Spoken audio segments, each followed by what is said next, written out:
네, 국내 코로나19 신규 확진자가 다시 100명대로 줄었습니다. 신규 확진자 규모를 더 줄이기 위해서는 대구 지역의 잔불과 서울 구로구 콜센터 상황을 잡는 게 중요해 보이는데요. 네, 코로나19 관련 소식 신현영 명지병원 가정의학과 교수와 함께 더 자세히 짚어보겠습니다. 어서 오세요. 자, 오늘도 오전 10시쯤에 발표된 국내 코로나19 확진자 현황부터 짚어보도록 하겠습니다. 자, 구로 콜센터 상황 때문에 추가 확진자가 얼마나 나오나 주목이 됐었는데 일단은 증가폭은 다시 좀 줄어든 것 같습니다. 현재까지 상황 어떻게 좀 분석을 하고 계신지요? 예, 예상했던 것보다는 오늘의 확진자 수가 높지는 않았습니다. 네. 다행이라고 생각이 되는 부분이긴 하지만 아직까지는 좀 더 지켜봐야 되는 부분이 있죠. 예. 지금 콜센터 지금 빌딩 중심으로 해서 입주민들과 검사가 많이 진행이 되긴 했지만 예. 실제로 그 여파가 대중교통을 이용하고 다양한 확진자들의 동선들이 공개된 만큼 여기서의 노출자들이 앞으로 얼마나 확진이 될지 좀 더 지켜봐야 되는 부분이 있을 것 같습니다. 예. 또 아직까지는 지금 114명의 오늘 신규 확진자 중에 상당수 대구나 경북에서 지금 81명이 확진이 된 만큼 아직 수도권이나 서울에서는 확진자의 숫자가 높지는 않습니다. 하지만 이것이 과연 바이러스에 노출된 사람이 적어서 그런 건지 아니면 노출됐음에도 불구하고 지금 확진이 안 된 건지 그래서 시차에 뭔가 그 갭이 있는 건지에 대해서는 예. 며칠 더 지켜봐야 될 것 같다는 생각이 듭니다. 네, 이런 가운데 구로 콜센터 직원 중 한 명이 지난 2월 말부터 의심 증상이 있었던 것으로 파악이 됐거든요. 그러니까 꽤 긴 시간 노출이 있었던 건데 그럼에도 불구하고 그동안 사회적 거리 두기 또 마스크 쓰기 이런 것들을 통해서 어느 정도 확산 방지를 할 수 있지 않았을까라는 생각이 드는데요. 예. 그나마 지금 최악의 예. 상황에서는 우리가 그런 국민적인 동참을 했기 때문에 예. 이런 대중교통이나 여러 가지 사회적 활동을 하면서 노출자가 상대적으로 적게 나오길 바라는 마음입니다. 예. 하지만 아직까지는 단언할 수가 없는 부분이고요. 지금 콜센터에서 검사가 계속 진행 중인 걸로 알고 있는데요. 예. 지금 보면은 그 11층 외에도 다른 층에서의 확진자가 나왔습니다. 그렇죠. 9층에서는 앱 개발 회사의 근무자가 한 명 확진이 됐고요. 또 10층에서는 상조 회사의 근무자도 확진이 된 바가 있습니다. 예, 예. 그렇기 때문에 11층 중심으로 발생을 했고 다른 층에도 영향이 있다라는 것을 이때까지는 확인을 했고요. 다행인 것은 7층에서 9층까지 콜센터가 있는데 여기서는 아직까지 69명을 검사했는데 전원이 음성으로 확인된 바가 있죠. 예, 예. 그런 면에서는 상대적으로는 다행이지만 이 빌딩을 전체 이용했던 사람들이 워낙 많은 만큼 이분들을 일일이 다 추적 조사할 수는 없는 상황이고요. 네. 그만큼 이 노출 가능성이 있는 분들의 그런 자가 증상 모니터링 그리고 필요하다면 확진 검사 이런 것들에 대한 우리 서울과 수도권 주민들의 협조가 필요한 상황이라고 봅니다. 예. 말씀처럼 지금 뭐 다른 층에서 근무하던 직원 2명도 이제 확진 판정을 받았기 때문에 추가로 확진자가 더 나올 가능성이 상당히 큰데 일단은 뭐 밀집 사업장에 뭐 정부가 재택근무라든지 업무 배제 뭐 이런 거를 좀 권고한다라고도 좀 밝히지 않았습니까? 이런 대책들은 좀 효과가 있다라고 보세요. 예, 지금으로서는 이런 뭔가 바이러스 노출됐을 때 확산될 수 있는 그런 밀접 접촉자들이나 그런 네. 근무 사업장에 대한 예방적인 대책이 아주 절실한 것이죠. 이런 콜센터의 사건이 비단 한 곳의 문제는 아니고 예. 우리 전국의 문제일 수가 있기 때문일 텐데요. 특히나 이렇게 재택근무나 온라인 근무나 유연 순환제 이런 근무를 할 수 없는 상황의 그런 근무 환경이라면 더더욱이 이런 예방 관리에 대한 지침이나 매뉴얼이 더더욱이 중요할 것 같은데요. 예. 정기적으로 소독을 한다든지 아니면 정기적으로 환기를 시킬 수 있는 시스템 그리고 근무자들에 대한 그런 의료 감염 관리 교육을 통해서 실질적으로 발생하는 의심 증상이 발생했을 때 빠르게 검사할 수 있는 그런 근무 환경이 사업장에서도 만들어줘야 되는 거고요. 그런 것들을 구현하기 위해서 정부가 지원을 해주고 도와줘야 되는 이런 시스템이 좀 선제적으로 앞으로는 계속 나가야 되지 않을까 싶은 생각이 그러니까 이제 듭니다. 추적 조사나 사실 이제 역학 조사를 하는 게 쉽지가 않기 때문에 예방을 하는 게 더 중요하다라고 이제 말씀을 하시는 거죠. 지금 그렇습니다. 서울이나 수도권은 워낙에 인구密도도 높고 한 번 그렇죠. 노출이 되면은 그 파장이 매우 클 수가 있기 때문에요. 네. 우리가 선제적으로 예방을 할 수 있는 부분에서는 뭔가 요양시설뿐만 아니라 이런 밀접 접촉이 이루어질 수 있는 사업장에 대한 그런 대책이 미리 마련이 되어야 되는 부분이 있고요. 네. 실질적으로 이런 그런 콜센터 같은 경우에는 지금 집단 감염에 공동 대응을 하기 위해서 서울시에서도 방문객에 대한 전수조사를 하겠다라고 발표를 한 만큼 이번 사태가 발생한 이후에는 적극적으로 확진을 빠르게 해서 더 이상의 노출이 안 되도록 하는 노력도 같이 해야 되겠지만 이런 일들이 다시는 또 발생하지 않도록 이런 위험 지역에 대한 매뉴얼들, 지침들 이런 것들이 선제적으로 가야 될 것 같다는 생각이 듭니다. 예, 지금 진정 국면으로 접어든 대구에서도 콜센터 집단 감염이 나타나고 있어서 걱정인데요. 지금 무려 13개 콜센터에서 57명의 감염이 확인이 됐는데 이 가운데 신천지신도 10명이 포함이 됐다고 합니다. 이와 관련해서 대구시장이 3월 말까지 영업 중단을 요청을 했는데 이와 같은 조치에 대해서 어떻게 생각하세요? 실제로 대구 지역에서의 콜센터는 다른 지역과는 조금 더 엄중하게 사안을 바라본 것 같습니다. 워낙에 뭐 대구, 경북에 그런 집단 감염 사태가 있었고 특히 예. 거기서 신천지 신도와의 관련성들도 많았기 때문에 지금 이 지자체에서는 조금 더 강력하게 대응을 한 것으로 보이고 예. 우선은 전면 중단을 요청했는데 사실 현실적으로 가능할지는 모르겠습니다. 네. 그렇기 때문에 조금 더 지켜봐야 되겠는데요. 실제로 이 콜센터와 관련된 문제는 전국의 문제이고 실제로 우리도 보통은 1339 콜센터를 가장 많이 지금 사용하고 있지 않습니까? 그렇기 때문에 이런 콜센터들이 이런 노출에 뭔가 무방비 상태로 이렇게 바이러스에 노출되지 않을 수 있는 환경 시스템이 중요할 것 같고요. 그러면서는 1339 콜센터 운영부터 좀 모험적으로 하면서 이런 사례 공유를 하고 다른 민간의 콜센터들도 이렇게 모험적으로 할 수 있는 매뉴얼이나 지침 그런 좋은 사례들을 계속해서 이렇게 선수한 시스템으로 만들 수 있는 그런 정부와 지자체의 노력이 필요하지 않을까 싶습니다. 예. 동대문 PC방에서 4명의 확진자가 나왔잖아요. 그런데 이제 아무래도 학생들이 개학도 연기가 됐고 학원도 이제 휴원을 하다 보니 이 PC방을 좀 자주 앞으로도 좀 이용하지 않을까 싶은데 이 부분도 좀 우려스러운데요. 예, 많이 걱정되는 부분이긴 합니다. 네. 지금도 보면은 그 PC방 통계 서비스를 보면은 그 2월 달보다 3월 달 첫째 주가 1.6% 사용량이 증가했다고 봅니다. 그렇기 때문에 휴교령이나 이런 것들 때문에 학생들이 오갈 데 없으니 PC방이나 다른 뭔가 노래방이나 이런 데를 사용할 수 있다는 것이죠. 그렇죠. 그러면서 부모들의 그런 우려도 클 것 같은데요. 네. 그럼에도 불구하고 지금은 코로나 바이러스가 우리 건강에 위해할 수 있고 또 악화될 수 있는 그런 우려가 있는 만큼 대국민 동참이 많이 필요한 상황이고요. 그런 면에서는 되도록이면 집에서 머물기, 사회적 거리두기 운동을 계속 해야 되는 부분이 있고 동시에 이런 노래방이나 PC방이나 클럽이나 스포츠센터나 이런 데에 대한 특별 관리나 이런 환경 감염 관리 매뉴얼 이런 것들 그리고 정부가 지자체가 미리 선제적으로 나가서 그런 것들이 예방적인 조치가 잘 되고 있는지 이런 것들을 꼼꼼히 체크할 수 있는 노력이 같이 수반되어야 될 것 같다는 생각이 듭니다. 예, 지금 뭐 PC방뿐만이 아니라 뭐 노래방, 클럽, 학원 등 밀집도가 높은 다중 이용 시설이 많지 않습니까? 예. 뭐 집단 감염 가능성이 높은 만큼 정부가 대책 마련에 나섰는데 말씀하신 것처럼 사회적 거리두기 외에도 뭐 정부가 어떤 대책들 구체적으로 어떤 내용들이 좀 들어가면 좋을까요? 실제로 강력하게 뭐 문을 닫으라, 네. 일시적으로 폐업을 하라라고 얘기하기는 어려운 부분이 어렵죠. 있을 겁니다. 그렇기 때문에 더 되도록이면 바이러스에 노출되지 않도록 하는 격려하는 뭔가 포지티브한 예. 그런 선순환 그런 시스템을 만들어야 될 것 같긴 한데요. 특히나 우리가 노래방, PC방 이런 데서는 공공기계를 통해서 이제 손으로 매개를 하는 바이러스의 전파 가능성이 높다는 걸 이미 알고 있지 않습니까? 그만큼 깨끗하게 소독과 감염 관리가 잘 되고 있는지에 대한 그런 구체적인 사안들에 예. 대한 부분을 지침에 넣어야 될 것으로 보이고요.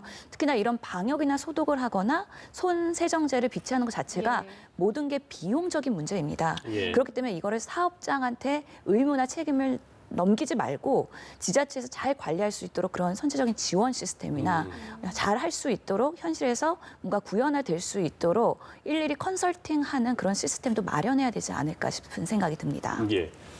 자, 대구 신천지 교인 5,600여 명이 격리가 해제가 됐습니다.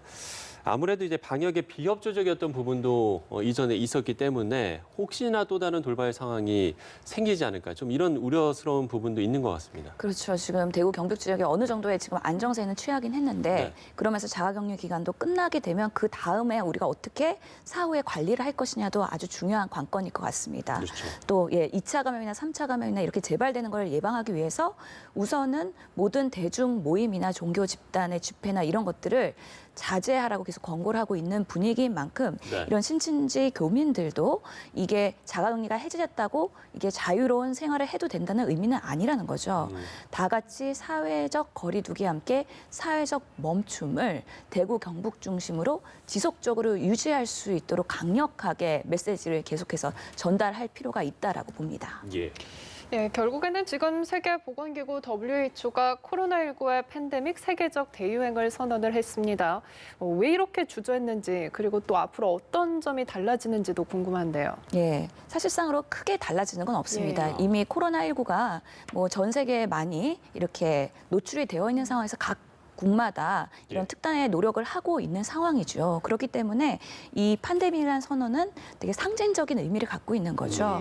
세계보건기구, 그 보건에서는 가장 대표되는 WHO라는 기구에서 이제 세계 대유행으로 확인이 되었다고 설명하는 거는 이 질병의 확산세가 꽤 크고 그만큼 인류에게 치명적인 영향을 줄 수 있다라는 거를 인정한 정도의 의미일 것 같습니다. 예. 그럼에도 불구하고 주저한 이유는 이 질병에 대한 너무 과도한 공포를 갖게 되거나 이것이 또 경제적인 뭔가 폭락으로 연결되는 거를 우려했을 수도 있다는 생각은 듭니다. 그럼에도 불구하고 이렇게 세계적 대유행을 선언한 만큼 각 국가적으로 공조할 것은 공조하고 각 나라에서의 그런 여러 사태에 대한 앞으로 발생할 수 있는 모든 가능성을 대비해서 준비를 해야 될 필요가 있는데요. 사실 어떻게 보면 한국은 매를 빨리 맞았다고 할 수도 있는 부분이죠. 그만큼 우리나라에서의 이런 사례들을 참고해서 다른 나라에서도 그런 예방적인 시스템 그리고 의료 자원 비축 그리고 여러 가지 확진 환자가 폭증할 때를 대비한 예. 여러 가지 병실 상황이나 아니면 생활 그런 경증 환자를 위한 생활 치료 센터 이런 것들에 대한 여러 가지 시설 확충이 준비가 되어야 될 것 같고요. 특히나 국민들한테 이런 예방적인 메시지를 계속 줌으로 인해서 당분간은 사회적인 거리두기를 해야 된다. 온 세계가 이런 것들에 동참해야 된다. 그런 것들의 메시지를 계속 전달해야 되지 않을까 싶습니다. 네, 그럼 지금 전 세계적으로 좀 상황을 좀 어떻게 보고 계세요? 특히 이탈리아 같은 경우는 뭐 그 확진자가 갑자기 급증을 하면서 지금 10,000명을 넘어섰거든요. 그렇죠. 그렇기 때문에 10,000명도 넘었고 네. 사망자도 속출하고 있기 때문에 예. 워낙에 지금 사망자 치사율이 6%가 넘습니다. 이탈리아 예. 같은 경우. 그렇기 때문에 지금 전 세계에서 사망률이 1위란 말입니다. 예. 그렇기 때문에 이게 단순히 짧은 기간에 폭증을 했기 때문에 그거에 대응하는 의료 대응에도 아마 한계가 있기 때문에 이게 중증으로 연결되지 않았을까 싶긴 한데요. 특히 이탈리아는 또 고령 국가라는 특징이 있죠. 네. 전 세계에서 일본 다음으로 2위의 고령 국가이기 때문에 그만큼 사망으로 연결되는 것도 더 높지 않았을까 예측을 해보긴 합니다. 그만큼 이탈리아에서는 전 지역을 봉쇄 조치하면서 도시 간의 이용도 폐쇄를 하면서 오히려 차단을 한 상황이고요. 예. 좀 더 강력한 특단 조치를 하고 있는 상황인 것이죠. 이렇게 이탈리아의 사례를 우리가 교훈을 삼아서요. 이게 어느 나라에서도 일어날 수 있는 분명히 그런 가능성이 있다는 것이죠. 그런 것들을 예의주의하면서요. 우리나라도 이런 다른 나라의 상황에서의 또 해외 유입을 차단하는 그런 입국 시스템 이런 것들을 실시간으로 좀 업데이트를 하는 필요성이 있어 보입니다. 그럼 이 바이러스가 국가별로 이 특성상 치사율이 다를 수 있다는 거네요. 그렇죠. 그렇기 때문에 어떤 사건이 어떤 슈퍼 전파 사건이 그 나라에서 어느 강도로 몇 번의 상황 속에서 그렇게 발생했느냐에 따라서 당연히 그런 예후가 달라질 수가 있는 것이고요. 특별히 그 나라의 그 의료 자원과 의료 대응의 시스템의 역량에 따라서 많이 달라질 수 있을 겁니다. 우리나라도 초기 대응에 빠르게 진단해서 빠르게 입원하는 그 시스템이 정착하기 전에는 사망자들이 많이 나오지 않았습니까? 그만큼 이게 확진이 되더라도 또 사망으로 연결되는 고리를 끊을 수 있으려면은 그 나라의 그런 방역 대응의 실력이 아마 이게 간접적으로 판단되거나 평가되지 않을까 하는 생각이 듭니다. 예, 이렇게 전 세계 상황도 저희가 좀 짚어봤고요.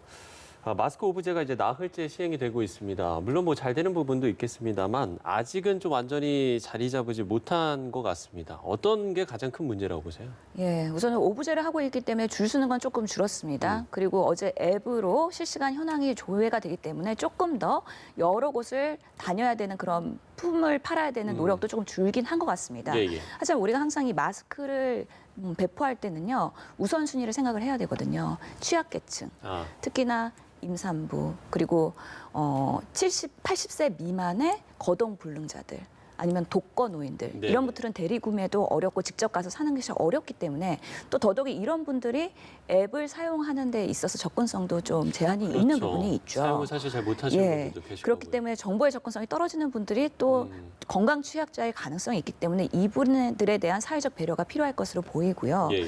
특히나 지금 약국에서도 너무 마스크 판매에 대한 노동력과 정신적 스트레스가 꽤 상당한 걸로 보입니다. 물론 우체국이나 이제 하나로 마트에도 이제 판매가 되긴 하지만 그런 약사들의 그런 고통 이런 것들도 정부가 조금 고려해서 앞으로는 조금 수급이나 이 판매에 대해서도 좀 더 장착될 수 있도록 장기적인 대안을 마련해야 될 것으로 보입니다. 예, 지금 뭐 모든 자영업자들이 힘들지만 확진자가 다녀갔다는 이유로 어려움을 겪는 가게가 지금 굉장히 많습니다. 물론 방역도 다 하고 전문가들은 괜찮다라고 하지만 아무래도 좀 가기 꺼려하는 사람들이 많은데요. 그러다 보니 좀 주홍 글씨가 찍히는 게 아닌가 이런 문제들을 어떻게 해결하면 좋을까요? 실제로 오히려 확진자가 다녀간 곳은 소독을 예. 하고 방역을 하기 때문에 훨씬 더 깨끗할 수가 있습니다. 예. 이런 의학적인 그 잘못된 오해에 대해서 계속 개선을 할 수 예. 있는 그런 캠페인이나 그런 홍보가 필요할 것 같은데요. 특히나 이런 주홍 글씨가 찍히지 않도록 정보 공개를 할 수밖에 없는 그런 현실적인 그런 한계는 우리 국민들이 모두 공감을 하겠지만 그 시간, 확진자가 다녀간 그 시간, 그 장소에 노출된 것 외에는 오히려 그 이후에 방문한 건 안전하다는 캠페인이 계속 되면서 우리 그런 피해를 보는 상권이 없어야 될 것 같다는 생각이 들고요. 예. 결국에는 이런 인식 전환을 할 수 있도록 우리 정부가 계속해서 메시지를 전달하고 우리들도 캠페인을 하는 것으로 이런 것들을 극복해야 되지 않을까 싶습니다. 예. 자, 끝으로 코로나19 사태가 길어지면서 의료진과 방역 인력이 그야말로 현장에서 정말 고군분투하고 있음에도 상당히 이제 이분들의 어떤 피로감이라든지 건강이 좀 우려되는 상황입니다. 지금 상황에서 어떤 부분이 가장 필요하고 어떤 부분이 좀 개선돼야 할 거라고 보시는지요? 예, 이제는 장기전을 대비해야 되는 상황이거든요. 그렇기 때문에 이게 아직은 시작일 수 있다라는 마음으로 저희는 환자들을 보고 있습니다. 네. 그러면서는 누구나 이런 바이러스에 노출될 수 있다라는 리스크를 감수하고 환자를 보고 있는데요. 마스크 그리고 보호구 현장에서 많이 부족합니다. 그래서 대구 경북 지역뿐만 아니라 저희 그 명지병원에서도 이런 마스크가 충분하지 않기 때문에 아껴 써야 된다는 메시지를 계속해서 의료진들한테 주고 있거든요. 예, 예. 그만큼 이런 고위험 환자를 볼 때에는 이런 충분한 안정장치를 할 수 있는 그런 환경을 또 만들어 주시는 거 꼭 필요할 것으로 보이고요. 특히나 이렇게 밤새워서 사투를 벌이고 있는 분들에 대한 따뜻한 응원의 메시지 이런 것들은 국민들이 해주시면 저희가 힘들어도 더더욱이 힘을 낼 수 있을 것 같다라는 생각 듭니다. 더더욱이 저희도 계속 피로가 누적되고 그러면서 면역력이 떨어지고 그렇다 네. 그러면 또 이런 바이러스나 감염병에 더 쉽게 노출될 수도 있는 만큼 그렇죠. 이분들에 대한 의료 자원 그리고 의료 보호 장구 이런 것들에 대해서는 충분히 우리가 대응할 수 있도록 앞으로 제2의 마스크 사태가 벌어지지 않도록 정부에서 꼭 이게 준비를 잘 해주셨으면 하는 바람입니다. 예, 지금 최전선에서 힘쓰고 있는 의료진 또 구급대원들에게 따뜻한 응원 보내주시면 좋을 것 같습니다. 지금까지 신현영 명지병원 가정의학과 교수와 함께했습니다. 오늘 고맙습니다. 고맙습니다.